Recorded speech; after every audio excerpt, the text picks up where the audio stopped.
¿Rentable y sostenible? Sí. Conoce las soluciones que garantizan el éxito de tus proyectos.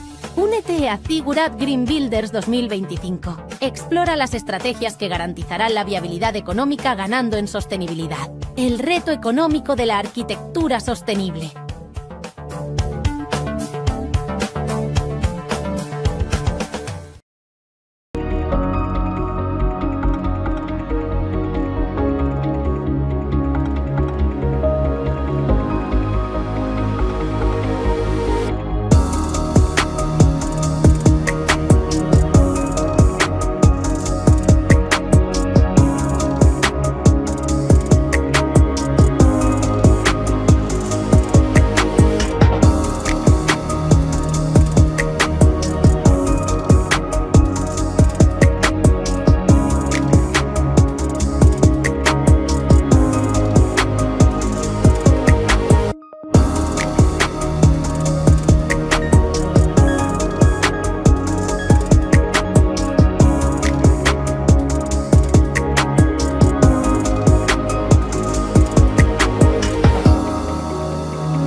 Bienvenidos y bienvenidas todos a este nuevo año, otro evento de Green Builders 2025. Este es el primer evento que hacemos Ziggurat este año y estamos muy contentos de teneros aquí. Eso significa que os interesan temas de sostenibilidad, que es ahora el gran reto al que nos enfrentamos ahora mismo.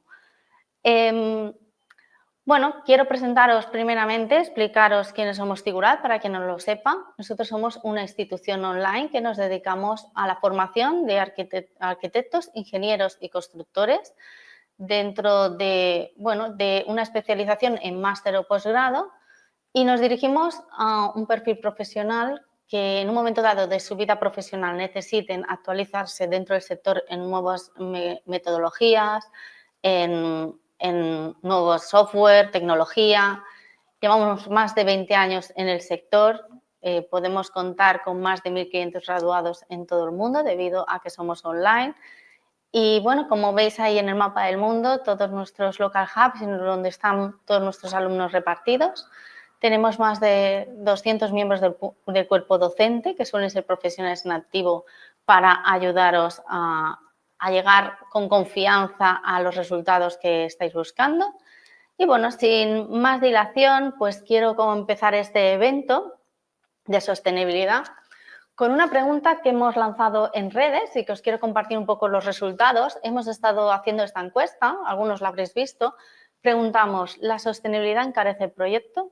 Los resultados, sí lo tengo comprobado un 18%, un no puede mantenerse o bajar, un 21%, más optimista, y un término medio sí encarece el proyecto, pero acaba compensando. Y eso es un 62%. Vamos a ver si después de la sesión de hoy seguimos pensando igual o pensamos diferente. Y para ello os voy a presentar al primer ponente. Nosotros hoy vamos a hacer una sesión que va a consistir con una ponencia de Pablo Muñoz, seguida de una mesa redonda internacional, llamamos mesa redonda internacional porque tenemos presencia de gente especialista dentro de Uruguay, España y Ecuador. Pero bueno, también contamos con todos vosotros, que os animamos a que más tarde participéis en la mesa redonda con vuestras sugerencias, preguntas, comentarios. Sois todos bienvenidos. Cuanto más interactivo sea, más provecho le sacaremos todos. Y nada, aquí está Pablo Muñoz. Él es profesor del Máster en Construcción Sostenible y Circular de Figurat, que es el máster que está patrocinando esta sesión. Y bueno, os quiero comentar que él pertenece, es CEO de la empresa Evalore, que su función principal al final es sacar esas valoraciones económicas de los proyectos sostenibles para hacerlos sosteniblemente rentables. Un punto también muy importante y muy interesante. Y hemos querido que nos empiece contando este reto económico de la arquitectura sostenible, cómo lo enfocamos, cómo lo enfocan ellos en su empresa Evalore y cómo bueno, nos puede ayudar tener estos conocimientos. Bienvenido, Pablo. Muchas gracias por estar aquí con nosotros. Hola, Carmen. Muchas gracias. Buenas tardes y muy buenas a todos. Gracias por estar aquí. Bueno, bienvenido. Ya puedes empezar. Tenemos muchas ganas de escuchar lo que nos vamos a contar y a quedaros con la pregunta, a ver si seguimos pensando lo mismo después de la ponencia de Pablo. Adelante. Perfecto. Yo voy a intentar dar una visión o dar una perspectiva que permita quizá poner en duda esas respuestas que habéis dado, ¿no? Tengo un reto ante mí porque, bueno, como bien ha comentado Carmen, yo soy profesor en el máster de Construcción Sostenible y Circular de Figurat. Doy uno de los módulos introductorios que constan de más de 40 horas y lo que voy a hacer hoy es intentar daros una visión resumida con el foco muy puesto en la parte de rentabilidad, ¿no? Entonces, es un reto para mí, ¿no? El intentar reducirlo a estos 20 minutos, pero voy a hacer lo que pueda. Os voy a dar un poquitito de contexto sobre mí. Yo soy arquitecto de formación, estudié arquitectura en la Universidad de Valladolid. Después estuve en Nueva York unos cuantos años trabajando como consultor en sostenibilidad y después de hacer una maestría en la Universidad de la Ciudad de Nueva York. Y después volví a España, regresé para fundar la empresa Evalore, que como bien ha explicado Carmen, es una consultora medioambiental, pero que nos diferencia, ¿qué nos diferencia un poco de otras empresas? Pues que nosotros tenemos el foco muy puesto en aplicar, en implementar la sostenibilidad en proyectos arquitectónicos y constructivos, mejorando con ello también la rentabilidad de estos proyectos. Y estamos convencidos de que se puede. Y la idea es daros algunas pautas hoy, ¿no? Daros algunas claves. Vamos a ello. Primero, hablemos un poquito de contexto. Seguramente hayáis oído hablar del triple bottom line, ¿no? De la sostenibilidad. Es un concepto que se utiliza bastante, sobre todo yo creo en Estados Unidos y en América Latina también, ¿no? Básicamente es este concepto de la triple P, que es People, Planet, Profit. Y cómo una sostenibilidad solo puede ser una sostenibilidad global, una sostenibilidad completa, si es una sostenibilidad triple. Es decir, una sostenibilidad no solo medioambiental, sino también social y también económica, ¿no? Esa P de profit. Con lo cual, spoiler alert, efectivamente, si una sostenibilidad solo es completa, si es una sostenibilidad también económica, no es posible que la sostenibilidad encarezca un proyecto sin aportar al menos un valor que lo compense, ¿vale? Entonces, podemos afirmar rotundamente que la sostenibilidad no es cara, porque si la sostenibilidad es cara, directamente no forma parte de este contexto de sostenibilidad, ¿vale? Ahora lo vamos a desarrollar un poquito más, pero es fundamental que evaluemos la sostenibilidad económica de nuestros proyectos a la hora de integrar conceptos de sostenibilidad. Vamos a hablar un poco de circularidad, ¿no? Y de circularidad frente a sostenibilidad. Como podéis ver aquí, son los mismos tres círculos en el cual la economía, en un contexto de economía circular, la economía se convierte en un sistema, bueno, la economía circular es un sistema organizativo en el cual la economía como tal sirve de fundación para los otros dos grandes pilares, ¿no? La parte social y la parte medioambiental. Por eso, y esto implica cambios en todo el modelo productivo de la sociedad, no solo en el sector de la construcción, sino en todo el modelo constructivo desde el propio diseño, desde la propia generación de los materiales que vamos a integrar en nuestros proyectos.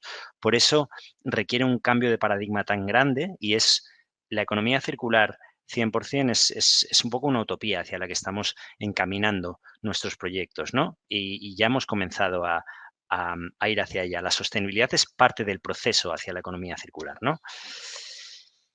Como parte de este contexto, pues también mencionar que dentro del sector de la construcción tenemos una responsabilidad muy grande. Casi un 40% de las emisiones de carbono a nivel mundial corresponden al sector de la construcción, ¿vale? Entonces, aquí está un poco esta parte negativa, pero al mismo tiempo positiva. Hay mucho que podemos hacer desde nuestro ámbito. Vamos a mencionar dentro de esta triple sostenibilidad algunos beneficios de sostenibilidad y circularidad. Por un lado, económicos, que vamos a desarrollar más adelante, pues optimización de la inversión. Y aquí, con respecto a la encuesta que os mostraba al principio Carmen, una de las respuestas indicaba que la sostenibilidad puede no solo no encarecer, sino que puede ayudarnos a ahorrar. Una sostenibilidad bien implementada, y después os voy a mostrar algunos ejemplos de proyectos reales, puede ayudarnos a reducir la inversión. Y nosotros lo vemos en nuestro día a día, ¿no? Os mostraré algunos proyectos al respecto. Pero también, por supuesto, nos puede ayudar a reducir el consumo energético durante la fase de ahorro, durante la fase de operación de los edificios, ¿no? Y también durante la fase de fin de vida, es decir, nosotros podemos crear edificios que tengan un valor cuando la vida útil de ese edificio ha concluido, ¿no? Eso también es parte de la economía circular, pero para eso hay que integrar estos conceptos de economía circular desde el principio. Por supuesto, hay una serie de beneficios medioambientales que muchas veces son difíciles de cuantificar económicamente, pero que realmente tienen un coste muy grande asociado, ¿no? Que son esta reducción de emisiones de carbono, reducción del consumo hídrico, del consumo de recursos naturales o de la generación de residuos. Obviamente, estos problemas medioambientales tienen un coste muy grande en forma de externalidades que quizá no pagamos nosotros directamente como promotores de cualquier proyecto, pero que realmente, si nos ponemos a evaluar su coste para la sociedad, tiene un coste que acabamos pagando entre todos realmente. Y lo mismo con estos costes sociales, ¿no? La sostenibilidad bien entendida es una sostenibilidad que integra medidas en los proyectos que benefician la salud de las personas. La salud de las personas puede también vincularse a un coste para la sociedad, ¿no? Desde luego lo estamos viendo con los costes, bueno, en función del contexto donde estemos, ¿no? Costes de sanidad pública o de sanidad privada, por supuesto, ¿no? Pero aunque no tengan un coste directo en los proyectos, reportan unos beneficios. Considerar estas cuestiones reporta unos beneficios tan grandes y en parte esto es por estas externalidades que estamos comentando. No podemos hablar de este beneficio, de esta rentabilidad en los proyectos sin mencionar el marco de evaluación, ¿no? Los marcos de evaluación que existen a día de hoy. Las certificaciones medioambientales, por un lado, bastante denostadas, al menos, bueno, aquí tenemos la suerte de estar en un contexto internacional y esto es muy rico, como vais a poder ver después en la mesa redonda que tenemos preparada.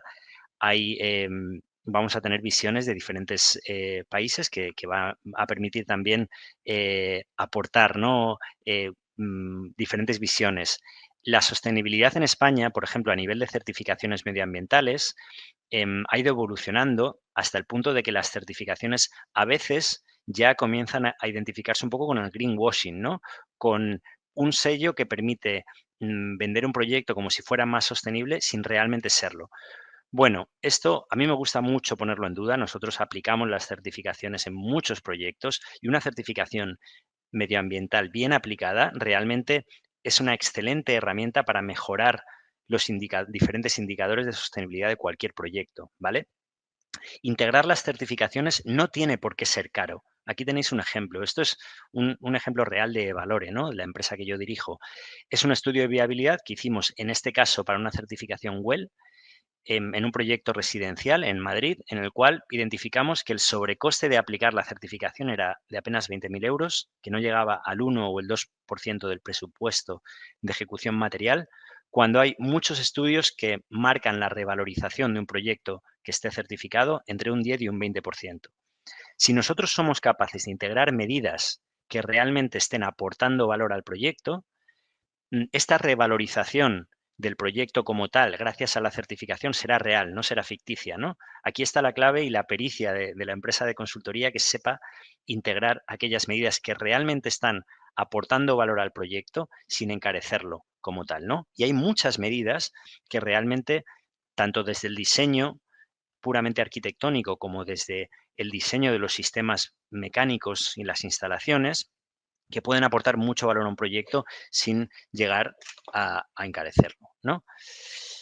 Esto que veis aquí es un caso real de Colonial, ¿no? Colonial es una empresa española, es una SOCIMI, es una promotora que en realidad cuenta con muchos edificios en propiedad, que llegó a la conclusión de que podía mejorar mucho la rentabilidad de sus edificios si los certificase.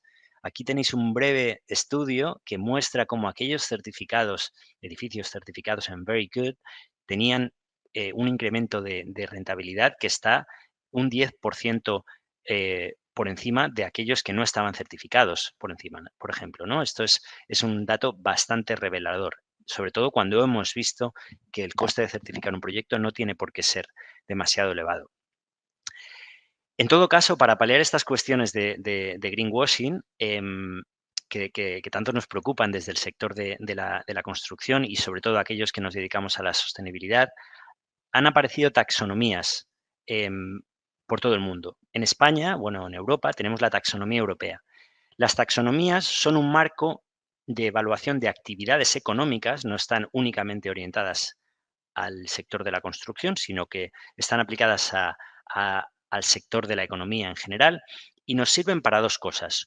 Una, para que los diferentes inversores o promotores puedan reportar a las entidades oficiales mostrando de manera pública hasta qué punto sus proyectos son sostenibles en base a una serie de indicadores. Aquí no hay trampa ni cartón, ¿no? Hay una serie de indicadores claros y en base a estos indicadores se puede comprobar cómo ese edificio se relaciona o se posiciona con respecto a otros, ¿no? Estos indicadores son aquellos como emisiones de carbono por metro cuadrado, consumo hídrico por metro cuadrado, porcentaje de materiales que después van a poder reciclarse, etcétera, etcétera, etcétera, ¿no? Pero es que estas taxonomías también sirven para ejercer de lenguaje común entre inversores y entidades financieras, de tal forma que los bancos ya han comenzado a solicitar a los inversores que muestren de qué manera su proyecto se está alineando con la taxonomía para poder conceder mejores o peores condiciones de financiación. Por supuesto, las condiciones de financiación influyen en la rentabilidad, con lo cual hacer un proyecto sostenible, desde luego, nos va a acercar también a conseguir unas mejores condiciones de financiación y, por tanto, una mejor rentabilidad. Dentro del marco de la taxonomía existe otro marco de evaluación en la Unión Europea, que es Levels, que este sí está orientado específicamente a edificios y que, como podéis ver en esta diapositiva, en 3 de sus 6 áreas está directamente relacionado con las certificaciones. Hay algunas en las que únicamente se toca parcialmente, ¿no? Y esto es uno de los retos que tenemos a día de hoy. Pero Levels es un marco europeo y es un marco que se puede utilizar en cualquier edificio a nivel mundial y es un marco muy interesante que además es público, ¿vale? Ahí os lo dejo. Y después vamos a ver dos cuestiones. Hay 3 vectores principales a nivel de optimización, ¿no? De un proyecto que nos podrían permitir evaluar la rentabilidad. Uno es el vector energético, otro es el vector hídrico, ¿no? El consumo de agua, y otro es el vector de los materiales, ¿no? El vector hídrico lo vamos a dejar en esta sesión porque es una sesión muy corta. Os voy a decir que el consumo hídrico o el vector hídrico es lamentablemente el patito feo de la sostenibilidad porque no reporta un beneficio directo de manera tan visual o tan rápida, aunque también os quiero adelantar que, y si este tema os interesa, os invito a que os forméis más al respecto. Desde luego, en el máster de construcción sostenible y circular hablamos mucho de ello. Realmente el agua, estamos llegando a unos puntos en el que reducir el consumo hídrico empieza a arrojar unos beneficios muy directos también, ¿no? Primero porque nos permite también reducir energía, porque gran parte del agua que consumimos en los edificios ha sido previamente calentada, ¿no? Entonces, bueno, este es un tema muy interesante, pero nos vamos a centrar un poco más en la parte energética y en la parte de materiales. A nivel energético, en este caso, os quiero mostrar cómo nosotros en Evalore lo abordamos, que lo hacemos a través de recreaciones digitales, como la que veis aquí en pantalla, que no deja de ser una recreación de un edificio, de cómo va a ser un edificio a futuro, con todos sus parámetros relevantes, a nivel geométrico, a nivel climático y microclimático, a nivel edificios del entorno circundante, a nivel patrones de uso de las diferentes estancias. Y esto nos va a permitir comprobar cómo se comporta a nivel de consumo energético, a nivel de cargas térmicas y a nivel de confort interior. Y en base a este diagnóstico vamos a poder testar ciertas mejoras que nos permitan tomar decisiones.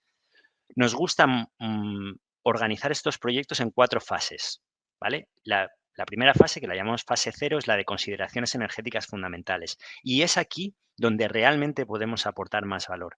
Antes de cerrar un proyecto, siempre y cuando tengamos la oportunidad de intervenir en cuestiones como la orientación, la compacidad o el diseño del espacio o del contexto urbano circundante, vamos a poder aportar muchísimo valor muchas veces a coste cero, porque cuestiones como la orientación solar o a los vientos adecuados pueden marcar realmente cuál va a ser no solo el comportamiento energético durante la vida útil, sino la propia inversión del proyecto. Esto que veis ahora en pantalla es un campus, es un edificio o es un proyecto muy potente ahora mismo en España, es un proyecto público y bastante confidencial, por eso no os estoy mostrando nombres tampoco, pero es un conjunto de edificios que podéis ver aquí, en el cual hemos tenido la suerte de poder entrar a optimizar en una fase muy, muy, muy inicial, tocando cuestiones como la compacidad, como la orientación o como la propia relación entre los edificios y con el propio entorno, ¿vale? Aquí podéis ver algunos de los edificios y podéis ver los ahorros que hemos logrado, tanto a nivel energético como los ahorros en el consumo inicial. El ahorro en la inversión es lo que tenéis en negro. Podéis ver que a nivel de mejorar la compacidad, optimizar realmente el proyecto, hemos logrado unos ahorros muy grandes en la inversión, también encontrando el porcentaje de huecos adecuado y no el que inicialmente se había previsto. Hemos logrado, pues, lo que venimos mencionando, no solo un ahorro anualizado, que es el que veis en azul, sino a un coste muy bajo, un ahorro enorme de más de 1 millón de euros en la propia inversión inicial. Otro ejemplo de que la sostenibilidad sí que puede ser rentable a muy corto plazo. Después, en fases más avanzadas, lo que hacemos es hacer un diagnóstico una vez que hemos entrado en estas cuestiones más iniciales de orientación, compacidad y diseño del entorno circundante. Lo que hacemos es entrar en cuestiones más concretas como cuál es la composición de los muros, de las fachadas, de las cubiertas, la relación entre los diferentes elementos. Y aquí entramos en cuestiones como, por ejemplo, el factor solar, ¿no?, de las ventanas, que es un elemento o un factor que tienen el potencial de encarecer mucho un proyecto. Y encontrar el factor solar adecuado es crítico para realmente lograr no encarecer el proyecto, ¿no? Y esto lo hacemos con un estudio solar, con esta recreación digital que hemos visto aquí. Nos permite abaratar mucho. Y al final lo que hacemos es obtener unos resultados finales que nos otorguen unas cargas térmicas determinadas, y eso también nos permite no encarecer a nivel de instalaciones térmicas, ¿no? Lo que vemos muchas veces es que los equipos de ingeniería tienden a sobredimensionar, y es lógico que lo hagan también, ¿no?, curándose en salud, porque tampoco tienen una herramienta suficientemente sofisticada que pueda darles datos sobre cuál es la carga térmica que realmente necesitan cubrir con una potencia determinada, ¿no? Entonces, con este tipo de simulaciones podemos llegar a estos niveles. Bueno, aquí os muestro un pequeño ejemplo. Este es un ejemplo en el cual logramos, con este proyecto de optimización, de simulación, logramos un ahorro de casi 100.000 euros y un ahorro anualizado también de casi 2.000 euros, ¿no?, aparte de muchas emisiones de carbono. Y vamos a ir terminando ya, que por supuesto quiero dejar también espacio para la mesa redonda con mis compañeros. Vamos a hablar un poco a nivel de materialización, ¿no? Vamos a dejar esta parte hídrica para otro momento y a nivel de materialización es muy importante que comencemos a pensar también en el análisis de ciclo de vida de los materiales, es decir, en el impacto ambiental que tiene las decisiones que tomamos en fase de diseño. Es decir, cada decisión que tomamos en un proyecto, la elección de un tipo de estructura frente a otra, la elección de un tipo de luminaria frente a otra, de un acabado en suelo frente a otro, eso va a tener un impacto medioambiental y económico y también social, ¿no? Cada decisión que tomamos en proyecto va a tener un impacto claro en nuestros proyectos. Es clave que comencemos a estudiar estas cuestiones al principio del proyecto. Para eso hay herramientas muy interesantes como esta que se llama Carbon Designer, que tenéis ahora mismo en pantalla y que yo os invito también a que profundicéis. Es una herramienta que en el máster de construcción sostenible y circular también utilizamos y que puede ser interesante para todos.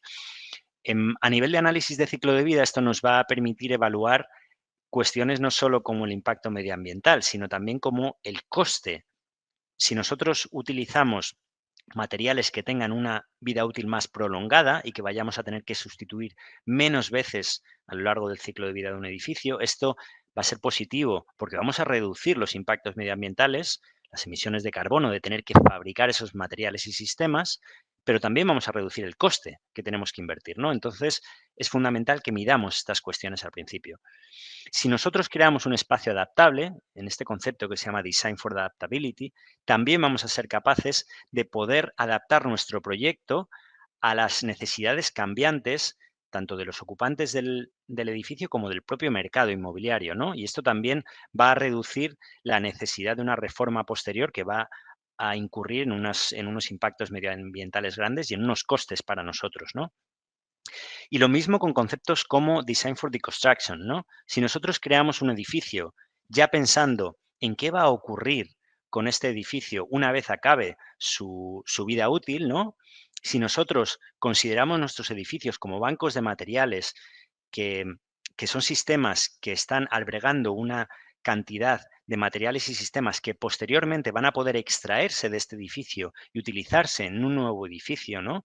O en un nuevo proyecto, pues realmente estaremos otorgando un valor económico y esto tiene un valor económico latente claro, ¿no? El valor latente de un edificio circular, que es más allá del propio servicio que puede ofrecer el edificio, sino la potencialidad de la utilización de esos materiales en futuros proyectos, que también serán nuestra propiedad, ¿no?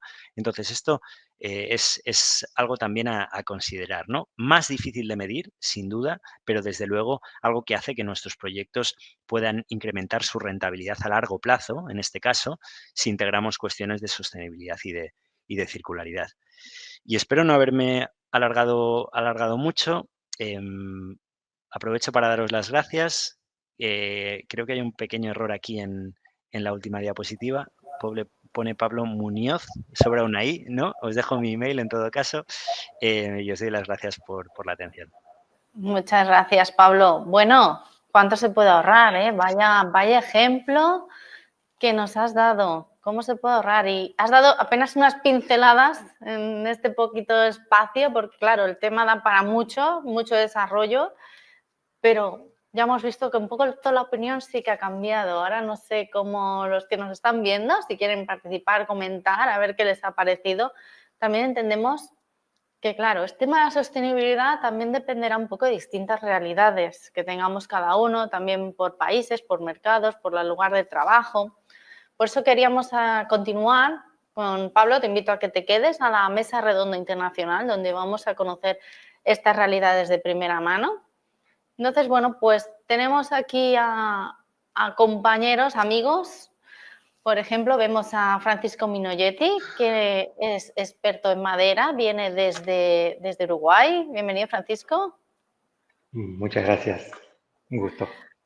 Tenemos también el placer de presentar a Covadonga Rodríguez, que ya viene desde España. Ella ha hecho también el máster de construcción sostenible y circular, así que ya podemos decir que es una experta en el tema, porque ya conoce bien de primera mano, ha estado un año ahí trabajando duramente. Bienvenida, Covadonga. Muchas gracias, Carmen, gracias.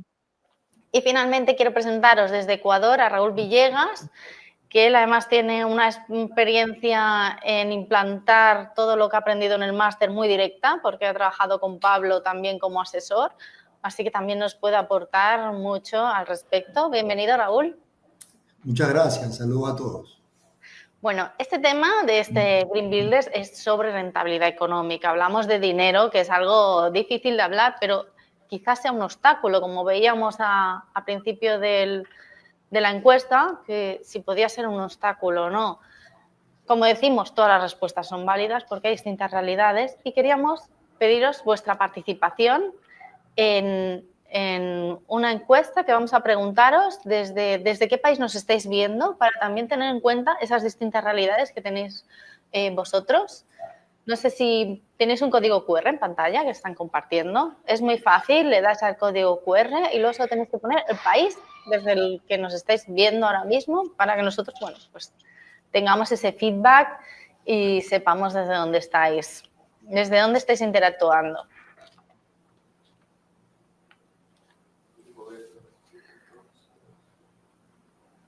Bueno, si tenéis algún problema con el código QR, os hemos dejado también el enlace para acceder en el chat.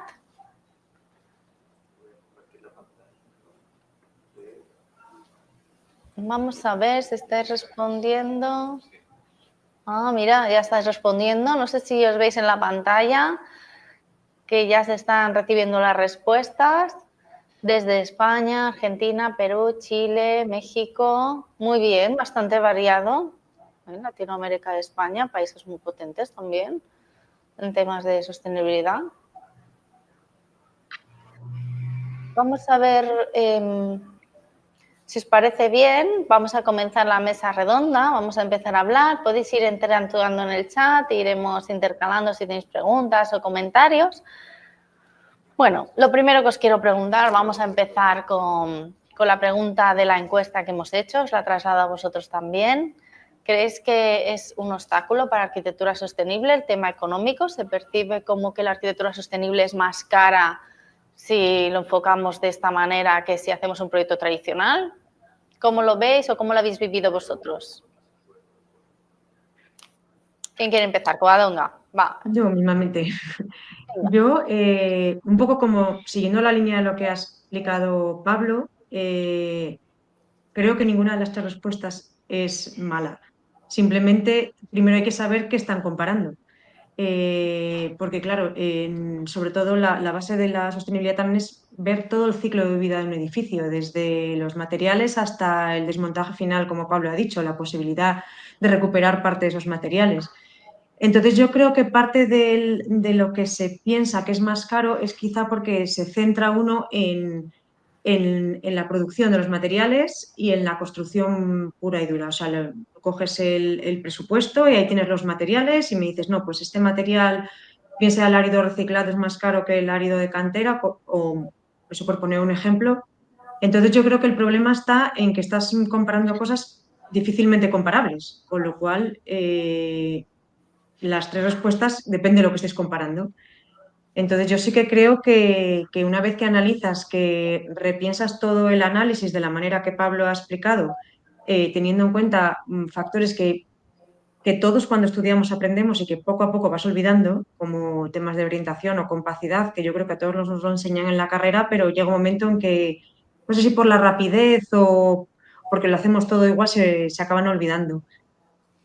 Entonces, lo que hay que tener en cuenta es eso, todo el ciclo de vida, ver que estamos analizando y que ahora se construye de manera muy diferente. O sea, ahora como temas de industrialización, por ejemplo, ahora en España se intenta potenciar mucho. No sé, desconozco en Uruguay o en Ecuador, pero un poco las políticas de vivienda pública ahora apuestan mucho por la industrialización, que puede resultar en un primer momento un poco más caro, pero es mucho más rápido y trae unos valores asociados que difícilmente puedes medir solo en dinero.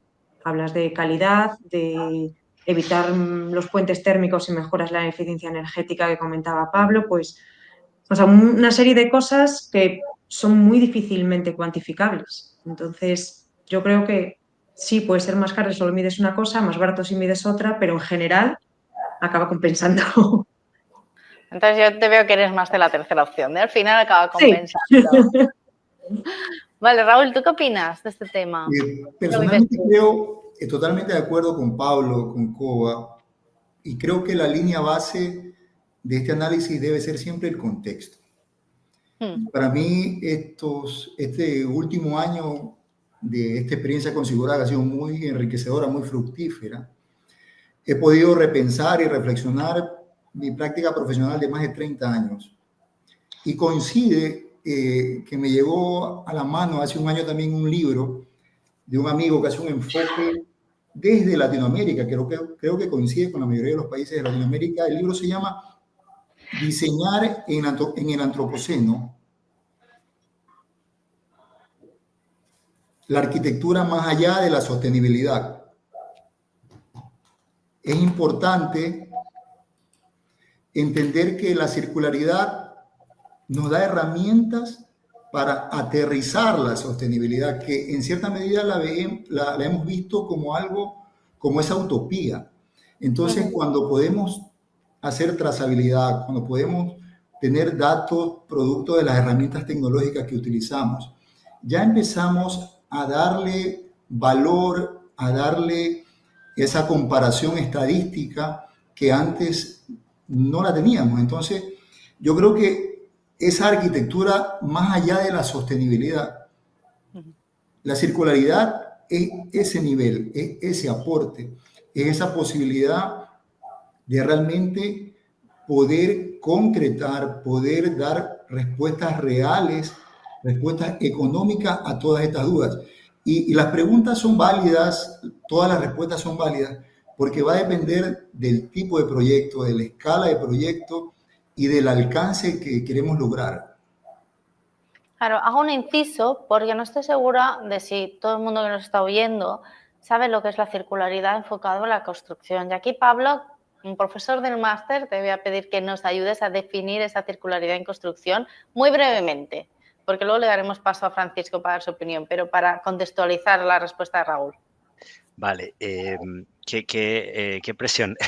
voy a dar, esto es un poco también una opinión, ¿no? Para mí, a diferencia de lo que a veces se puede pensar, para mí la economía circular no es una parte de la sostenibilidad, sino que es el siguiente paso, es el paso que va más allá de la sostenibilidad. La sostenibilidad es lo que hemos hablado antes, es este nuevo contexto en el cual se tienen en cuenta cuestiones medioambientales, sociales y económicas para la optimización de un proyecto. La circularidad va un paso más allá y es la integración de la economía circular en la construcción, es decir, poner la economía al servicio de los otros dos grandes pilares que son la parte social y la parte económica, ¿no? Y para ello esto requiere de un cambio de paradigma y de una introducción de una manera de trabajar diferente desde la propia concepción, ya no del edificio, sino de los propios materiales que vamos a utilizar, teniendo en cuenta todas las fases del ciclo de vida de un edificio. Muchas gracias, Pablo. Espero si que haya sido claro, si no, pues le preguntamos otra vez. Francisco, ¿cuál es tu punto de vista? Francisco, nos estás viendo desde Uruguay, desde tu realidad. ¿Cómo influye el factor económico a la hora de plantear un proyecto sostenible? En tu caso entiendo que trabajas con madera específicamente. Cuéntanos un poco. Les cuento un poco. No solo por trabajar con madera, sino antes he trabajado en certificaciones LEED, en proyectos de edificios de oficina en altura. El marco en general es el mismo para todos y retomo lo que dijo recién Pablo de cambio de paradigma. Siempre que queremos cambiar algo nos cuesta. Ir al gimnasio, hacer un curso de perfeccionamiento, todo requiere un esfuerzo, salir de nuestra zona de confort para subir un escalón de calidad, para estar mejor de lo que estamos hoy. Y eso, en mi experiencia, lo que hace es, tomando otra palabra que decía Pablo, que es el valor que estamos consiguiendo. Estamos obteniendo un nuevo valor. Entonces, si lo vemos solo como costo y no como obtener un nuevo valor, estamos teniendo el foco equivocado. Si lo vemos desde distintos puntos de vista, desde ya, decir, bueno, voy a hacer diseño bioclimático. Estoy agregando cero costo y estoy aumentando muchísimo el valor, el grado de sustentabilidad del proyecto que estoy haciendo. O voy a diseñar en un entorno BIM. el software más conocido que sea Revit, por ejemplo, ya solo por clash detection, que es una de las prácticas más inmediatas en un entorno BIM, se generan ahorros en obra. Ya solo por hacer una simulación energética, que es una herramienta hermana a todo lo que es el entorno BIM, estoy generando ahorros en la operación. Genial. Parece que está congelado la imagen. Bueno, a ver si lo vamos recuperando. Voy a hacer un inciso sobre el chat porque veo que, bueno, nos están viendo, nos están saludando desde Argentina, nos están saludando desde Barcelona. Creo que Carlos Andión es de Cuba, ha dicho al principio, aunque ahora no lo veo, pero creo que es de Cuba. Exacto. Y bueno, me gustaría, si podéis o queréis animaros a comentar en el chat un poco también la respuesta a esta pregunta. ¿Cómo veis vuestra realidad? Perdona, Francisco, que esté ahí congelado un poco la imagen. Les estaba comentando en el chat que si nos comentan un poco también su realidad, pues sería también muy enriquecedor para todos, ¿no? Desde estos distintos puntos. También comentar, vamos a ver que han hecho una pregunta en el chat, que os la voy a lanzar a todos también. Muestra. Bueno, en inmuebles patrimoniales con el grado de protección máximo, donde no se puede modificar ninguno de los elementos constructivos, ¿cómo podemos obtener algunos certificados de sostenibilidad? Bueno, ¿cómo quizá no enfocarlo en certificados? No sé cómo le responderíais a Carlos. ¿Quién se anima?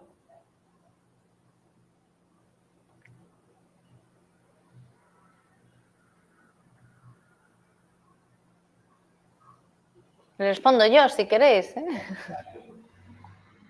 Bueno, para mí me parece una pregunta estupenda, pero también yo me lanzo, pero quizá para mí la pregunta más adecuada en este caso sería cómo podríamos integrar la sostenibilidad, ¿no? Más allá, para mí los certificados Sí. nunca deberían ser un fin en sí mismo, sino una consecuencia del trabajo bien hecho. Y solo en este caso estaremos realmente obteniendo el máximo valor de la aplicación de un certificado o de un contexto de certificación dentro de un proyecto. Ahora bien, para dar respuesta a la pregunta directa, muchas certificaciones de sostenibilidad como LEED o como BREEAM, que son quizás las más conocidas, también están Verde, de GNB, bueno, luego está Passive House, que es más energética, etcétera, incluyen versiones, ya se encargan ellos de asegurarse que tienen aplicación también en edificios patrimoniales, porque no dejan de ser una herramienta que tiene el fin de poderse aplicar al mayor número de edificios posibles, ¿no? Entonces, lo que suele ocurrir en estos casos es que estas certificaciones tienen una versión específica que permiten también certificar edificios que tienen un grado de protección elevado, ¿no? Al final entiendo también que el tema de la sostenibilidad y la circularidad, por ejemplo, influye mucho el poder reutilizar un edificio existente y por ahí hay mucho camino, ¿no? Que se pueda reutilizar algo, hacerlo pues habitablemente mucho más gratificante, hacerlo más sostenible, que se pueda vivir mejor, pero también utilizando lo que ya existe, todo ese patrimonio edificado que ya está. Sí, Vamos a hace poco, seguir. perdona Carmen, yo creo que esto es interesante. Yo doy clase también en la Universidad Internacional de Cataluña y hace poco un alumno mío utilizó como ejemplo en su proyecto fin de grado un estudio medioambiental de los impactos que conllevaría el demoler un centro comercial existente para construir un nuevo centro comercial diseñado por un arquitecto tremendamente famoso y que iba a ser el culmen de la sostenibilidad. Bueno, pues los resultados fueron arrebatadores. Era mucho más sostenible el mantener el edificio existente y aplicarle unos cambios, aunque no se lograse un grado de perfección energética y de confort tan grande, pero a nivel de impactos medioambientales era muy preferible el mantener la estructura actual, con lo cual muchas veces el edificio más sostenible a donde quería llegar podría ser el que no se construye o el que no se modifica, ¿no? No tenemos por qué optar siempre a los edificios más sofisticados, ¿no? para integrar la sostenibilidad. Bueno, es que para un arquitecto puede ser también muy atractivo el lienzo en blanco, pero realmente donde desarrollas todo tu saber y todo tu conocimiento es realmente con el reto de aprovechar un edificio ya existente. Y ahí sí que vale todo lo que has estudiado y todo lo que sabes. Ahí es donde muestra el valor de que lo haga un arquitecto y no lo haga cualquiera con IA. Yo creo que esto va de la mano con lo que se ha mencionado, del cambio de paradigma, ¿no? Y este cambio de paradigma implica reconocer fallas en la planificación y en el diseño ante el problema ambiental y económico del mundo en su totalidad. Entonces yo creo que el repensar es un compromiso y un desafío de todos. Va de la mano con la pregunta, va de la mano con el enfoque que debemos, esa nueva manera de ver y de abordar los problemas es un desafío y es innegable la situación ambiental en el mundo y creo que hacia allá vamos. Hemos hablado de otros valores que no son los puramente económicos, pero claro, cuando llevamos a cabo un proyecto sostenible, no llevamos solos. Necesitamos conseguir implicar, convencer a toda la gente que trabaja alrededor nuestro para conseguir involucrarlos en el proyecto. ¿Cómo se trabaja con las personas cuando intentas llevar a cabo este tipo de proyectos sostenibles? ¿Cómo lo convences? Hombre, yo creo que como tendemos cada vez más a trabajar en equipo desde el principio, no el arquitecto dispone su idea y luego ya veremos otros que se apañen y ya lo construirán. Yo creo que la tendencia para bien es implicar a todos los agentes desde el minuto cero, que será mucho más efectivo porque cada uno aporta su conocimiento, su experiencia en su campo y entonces es más fácil convencer al resto de los agentes cuando ya trabajas en equipo desde el principio, cuando ya tienes en cuenta todas las opiniones desde el inicio, no se lo plantas ahí al constructor y le dices, oye, mira, yo quiero esto, apáñate. Es el que sabe, es la manera, y que además es la manera de que sea económicamente más viable, que es el fin, que es la tercera pata de esto. Entonces, yo creo que eso está cambiando y sí que es lo principal, o sea, tener en cuenta a todos desde el inicio, que todos aporten, que todas las ideas sean valoradas y de esa manera encontrar la mejor manera. Así es la mejor manera de convencer a todos. Muy de acuerdo con Coba. Personalmente me ocurre, ¿no? Que en estos últimos tiempos, producto de todo este aprendizaje, he desarrollado más empatía con el cliente, escuchar más y más a fondo, trabajar más cercano con todos los agentes, con todos los ingenieros multidisciplinarios que acompañan un proyecto dependiendo de la escala. Por ahí va el camino. Tenemos que cambiar de actitud y ese estatus de diseñador y esa visión clásica del arquitecto también tiene que cambiar de paradigma.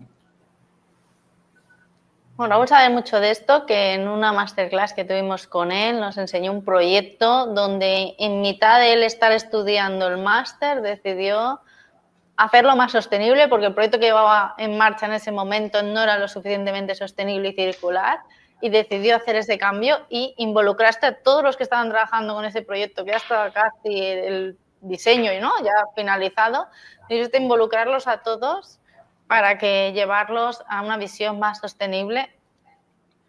Eso tienes que contarnos el secreto de cómo lo hiciste, Raúl. El 90% de los agentes estuvieron en desacuerdo conmigo. Me dijeron que estaba loco.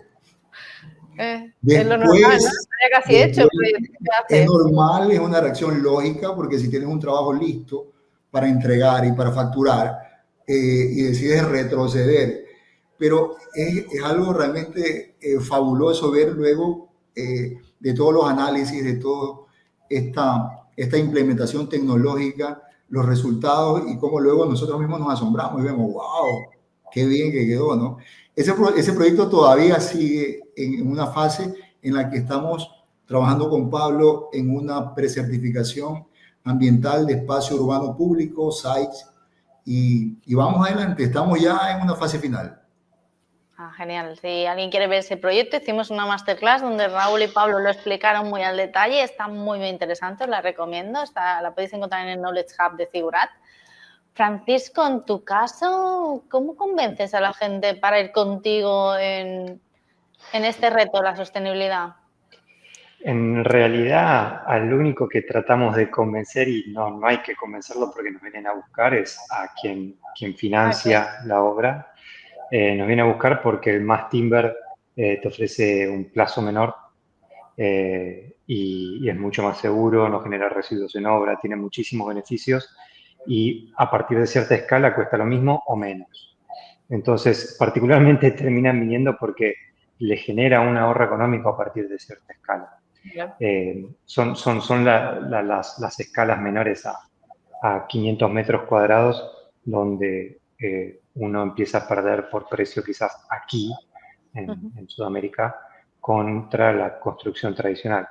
Pero una vez que quien invierte está alineado con la sustentabilidad ya está integrada al presupuesto. La quien sea que se contrate para hacer la obra se tiene que hacer de cierta manera. Por ejemplo, si uno va a tener una constructora, uno tiene que tener previstos en los costos si va a hacer separación de residuos durante la obra o estabilización de taludes, prácticas que quizás en muchísimas obras de Uruguay, de Argentina, no son las prácticas más comunes que te requieren mayor plazo y mayor mano de obra en etapas de la obra que son supercríticas, de movimiento de suelos, donde depende del clima. Cuando uno lo pone en el costo, porque quien invierte está alineado, todo lo Sí. demás, acomoda. Bueno, aquí has sacado el tema entonces que el factor económico sí que es muy importante para convencer, ¿no? Para mí es lo que define y para mí no hay que considerarlo como un obstáculo, sino que tiene que ser nuestra herramienta de entrada. Tenemos que ser competitivos. Decir, esto es como decir que, yo qué sé, y por qué un Mercedes es mucho más caro que un Fiat, ¿no? Hablemos del valor, que tiene la Claro, diferencia de valor entre un producto y otro. ¿Por qué un sí, producto que tiene etiquetado y una trazabilidad cuesta más que otro? Porque tiene más valor. claro, Entonces, pasa por cambiar el claro. foco, como decía Pablo desde un principio. O sea, poner el foco en el costo y no poner el foco en el valor es equivocado, porque es como pensar desde la escasez y no pensar en función de yo quiero hacerlo un Exacto. buen producto, un producto de buena calidad. Exacto. Hay que saber comunicar este valor de forma correcta, también con datos medibles para que se pueda entender bien. Vamos a interactuar un poco, ¿vale? Con el chat. Daniel Fernández pone un mensaje: provengo de un ciclo formativo de proyectos de edificación de FP, que eso es formación profesional. Vale. Y pienso que deberían integrarse en la base curricular de los estudiantes. El ciclo de formación profesional, convalida el primer curso universitario. Bueno, sí, debería de trabajarse más este tema, pero bueno, como todo, no sé hasta qué punto se trabaja o no tengo tanto conocimiento de este área. Nosotros sí lo trabajamos en Figurat, que somos al final especialistas en formación del sector, lo trabajamos en formato de máster, ¿vale? En una formación que han hecho los alumnos. También tenemos formación más cortita de posgrado, como la que ha hecho Francisco, que es de posgrado de construcción de madera, que abarcas desde cero hasta un nivel más elevado. Tenemos también construcción industrializada, que también tiene relación con todo este tema que estamos abordando. Y bueno, al final, primero es formarnos para luego poder llevarlo a cabo y poder, como bien ha dicho Francisco, convencer con datos, explicando bien los valores, y para eso también tienes que saber hacerlo.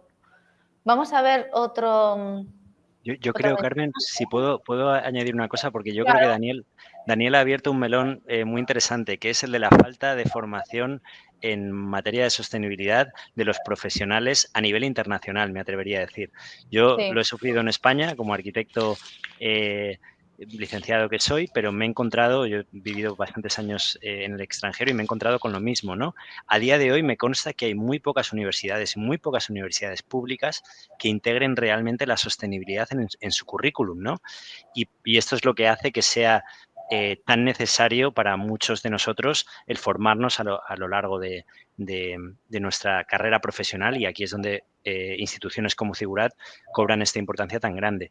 Y creo que también está muy relacionado con lo que mencionaba antes Raúl, y está directamente relacionado con la resistencia que encontramos en el resto de agentes involucrados en los proyectos a la hora de integrar estrategias que puedan hacer de un proyecto realmente un proyecto sostenible, ¿no?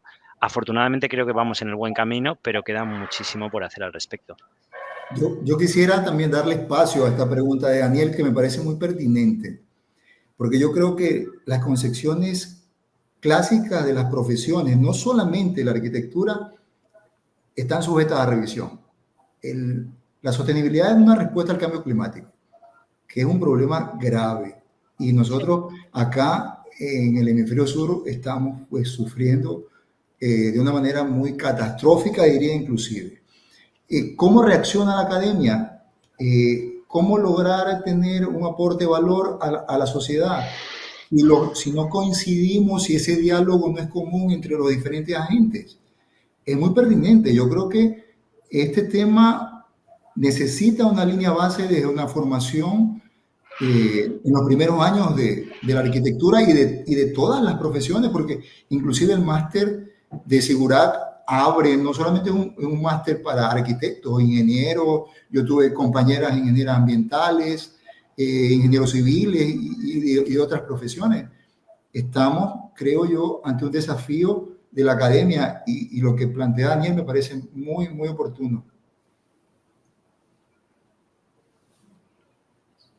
Sí, tienes toda la razón, pero a mí me da como esa impresión de que, vale, la academia se puede enseñar, pero como la sensación de que no es arquitectura, es decir, si lo haces sostenible y te basas en consideraciones de sostenibilidad, no parece arquitectura ya. Es arquitectura como se considera como otra cosa desde la academia, bueno, no es como cuando yo estudié.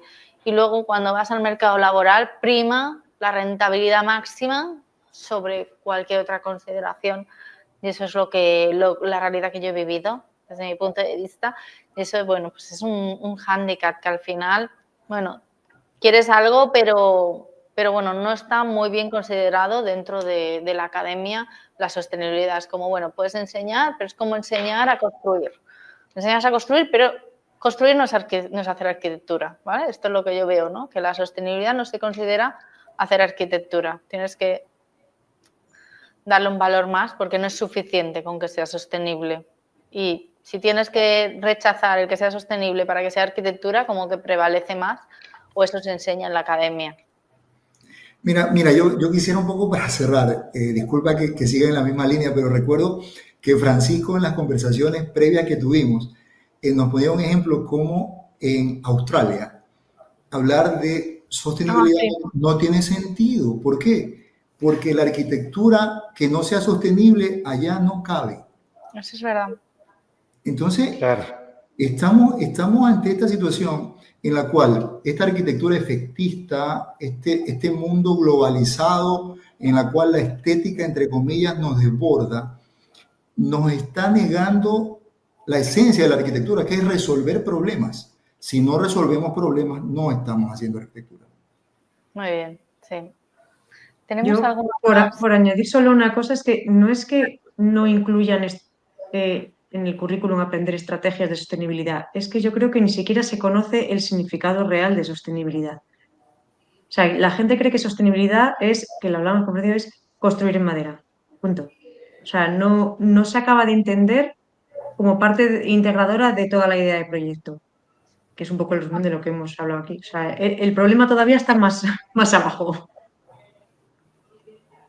Sí, claro, tenemos más comentarios acerca de este tema, ¿verdad? Algún comentario por ahí, le vamos a dar prioridad ya que estamos aquí.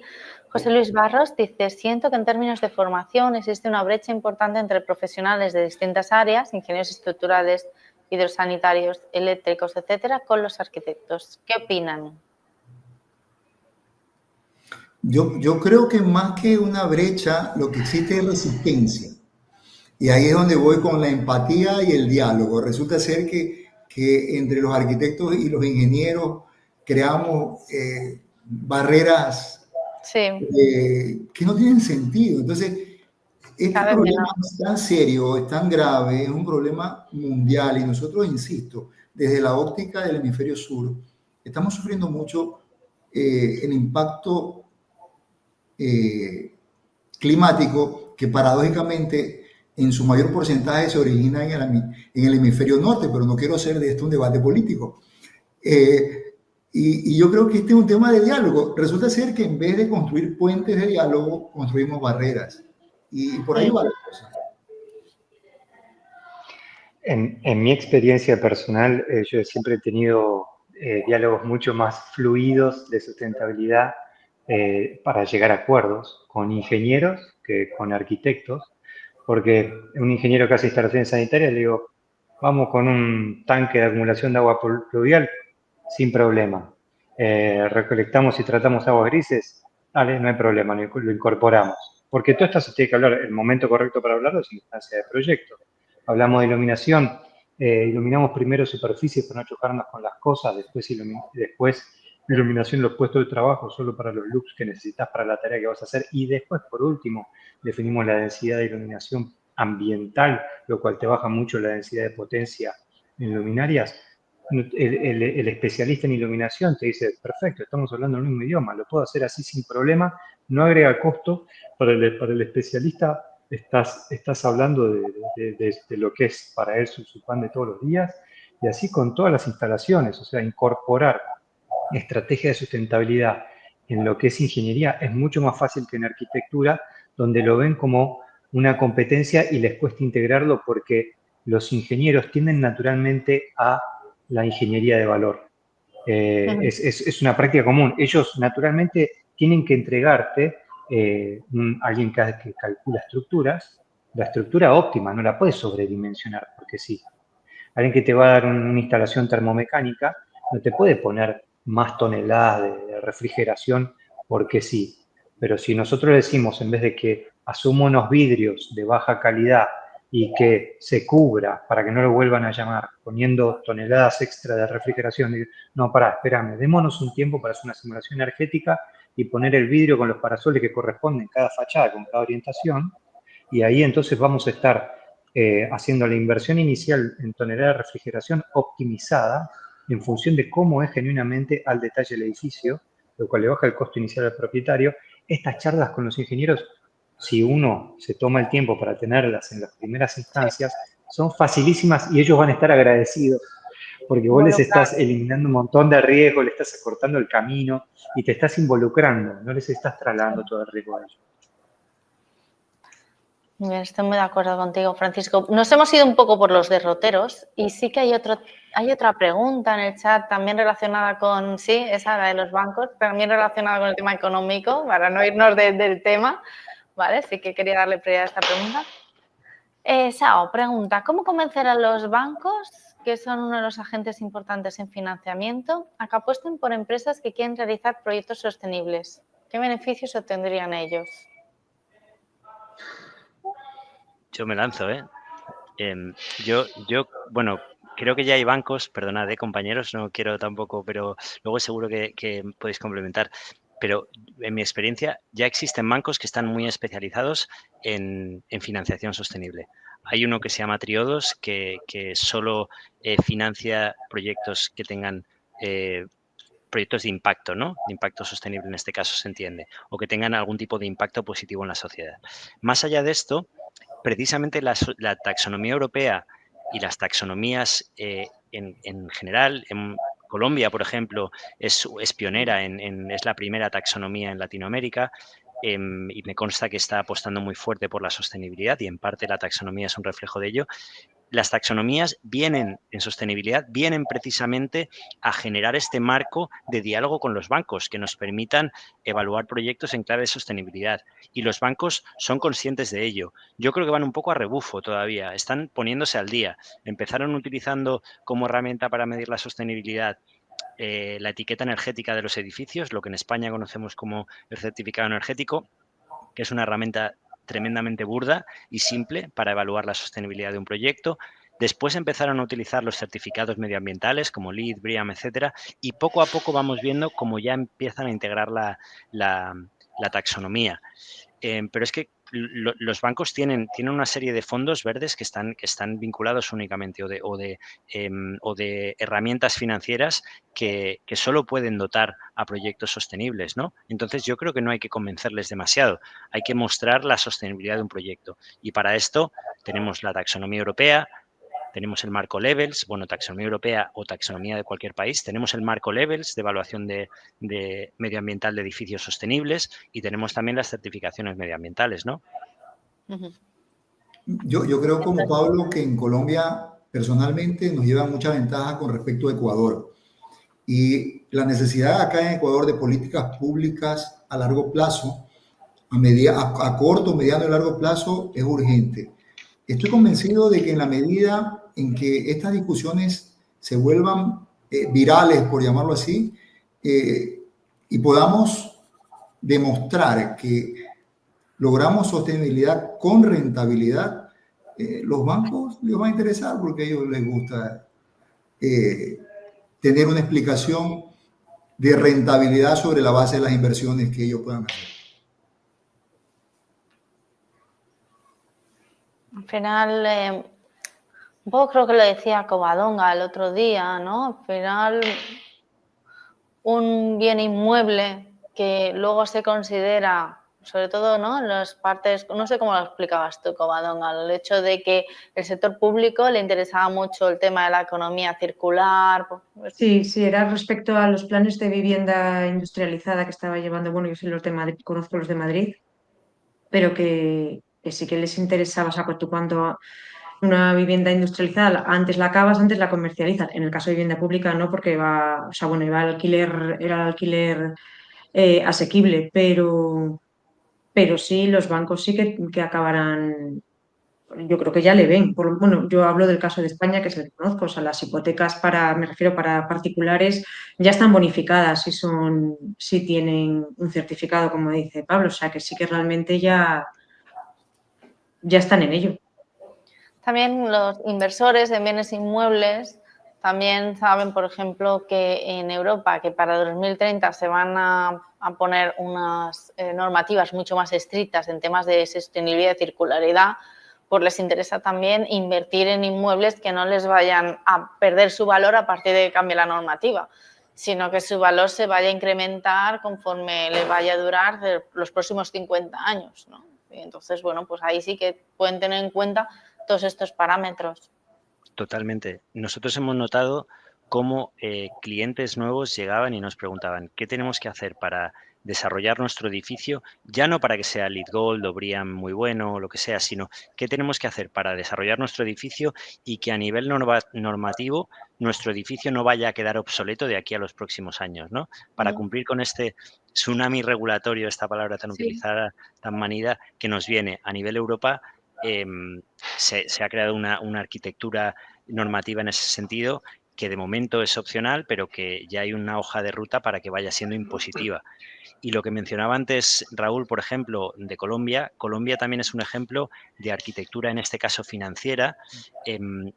Otorga una serie de incentivos por integrar las certificaciones en los proyectos residenciales. Entonces, realmente sale mucho a cuenta y esto encuentra un apoyo de los bancos precisamente porque está vinculado a una normativa creada desde arriba también. Entonces, es fundamental, como decía Carmen, que a nivel normativo se creen las condiciones adecuadas, ¿no? A nivel político, a nivel administrativo.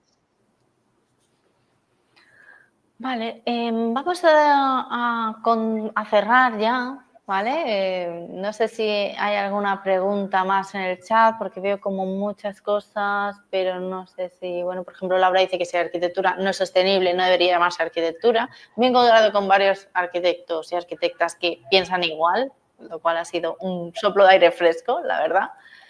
Y no sé si nos queda alguna pregunta. Hay una pregunta muy larga de Verónica Valencia que plantea cómo se podría trabajar un proyecto, no lo pongas porque es muy larga, ya la voy diciendo, cómo se podría plantear un proyecto sostenible en una zona donde llueve todo el año en época invernal, incluso puede llover 3 días seguidos.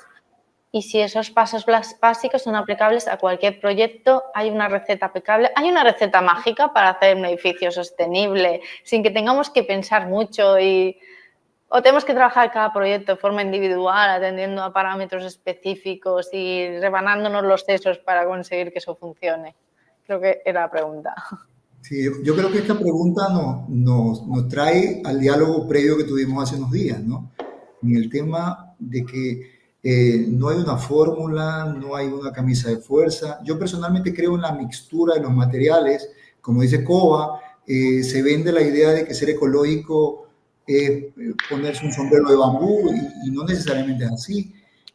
Creo yo en que la competencia de nosotros como arquitectos está en analizar contextos climáticos, económicos, constructivos y encontrar soluciones apropiadas al alcance del cliente. Muchas gracias, Raúl. ¿Algo más que añadir? ¿Alguno? Bueno, voy a finalizar ya la sesión y, bueno, pero antes de finalizar, como última pregunta, os comento, bueno, vosotros sois alumnos de las formaciones de Figurat. Quería preguntaros cómo ha sido vuestra experiencia dentro de la formación y cómo la habéis podido aplicar a vuestra vida profesional posterior. Por ejemplo, empezamos por Covadonga, que nos pueda contar un poquito qué le aportó el máster a su vida profesional. Ella hizo el máster de construcción sostenible y circular. Pues a mí el máster, adelantando que me gustó mucho, fue muy revelador, como diría Raúl, o sea, no...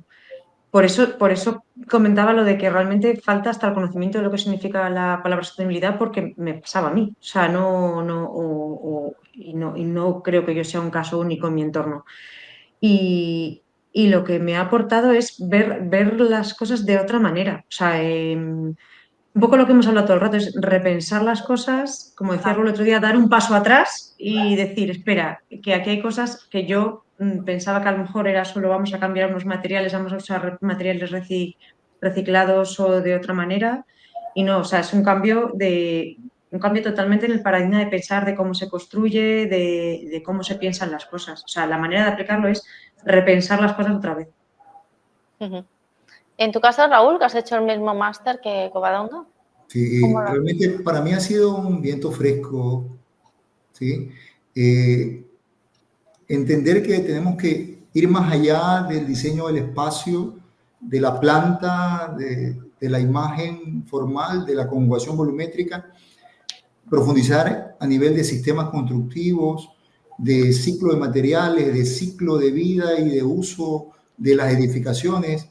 Es algo muy, muy profundo, muy potente, que realmente para mí es un desafío y creo que hemos logrado poner en práctica de a poco, ¿no? En algunos proyectos que se nos ha permitido hacerlo. Genial. Por último, Francisco hizo el posgrado en diseño y construcción con madera. ¿Cómo viviste este posgrado y cómo lo has aplicado a tu vida profesional, Francisco? Y bueno, ¿cómo lo he aplicado? Yo hice el curso en 2020 y en 2022 conseguí trabajo en la industria, ¿no? Del mass timber. Para mí tuvo un impacto directo, me cambió la vida porque me cambié de país. Yo vivía en Buenos Aires y por este trabajo me vine a vivir a Uruguay y estoy feliz. El curso para mí es altamente recomendable porque para la duración que tiene, a mí me sorprendió la amplitud y la profundidad de los temas tratados.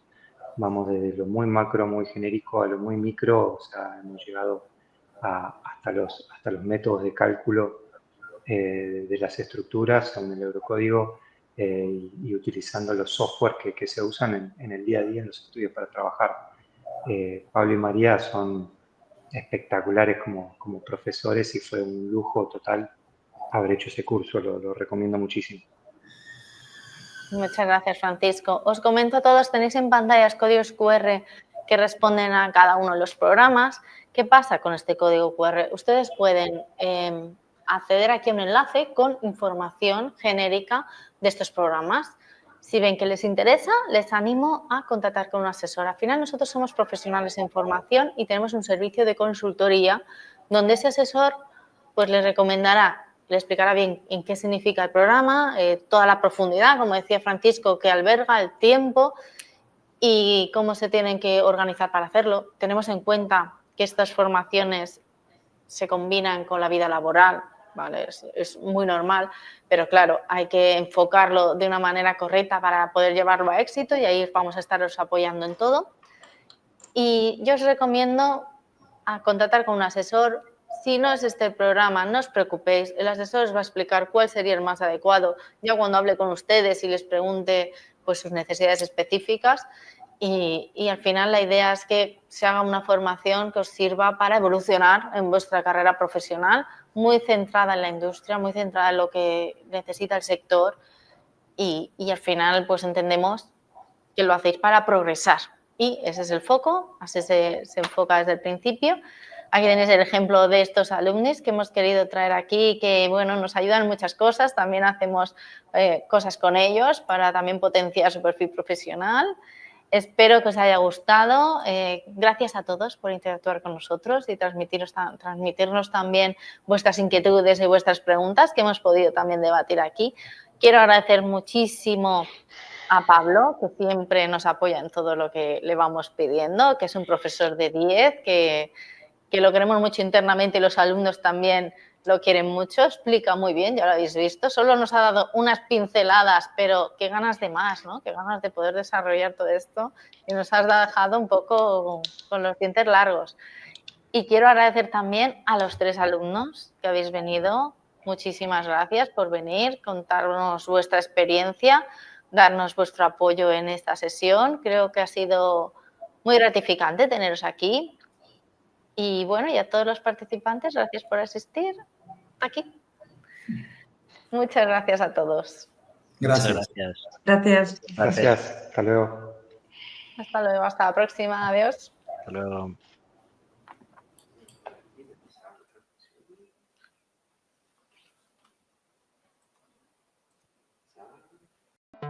¿Rentable y sostenible? Sí. Conoce las soluciones que garantizan el éxito de tus proyectos. Únete a Zigurat Green Builders 2025. Explora las estrategias que garantizarán la viabilidad económica ganando en sostenibilidad. El reto económico de la arquitectura sostenible.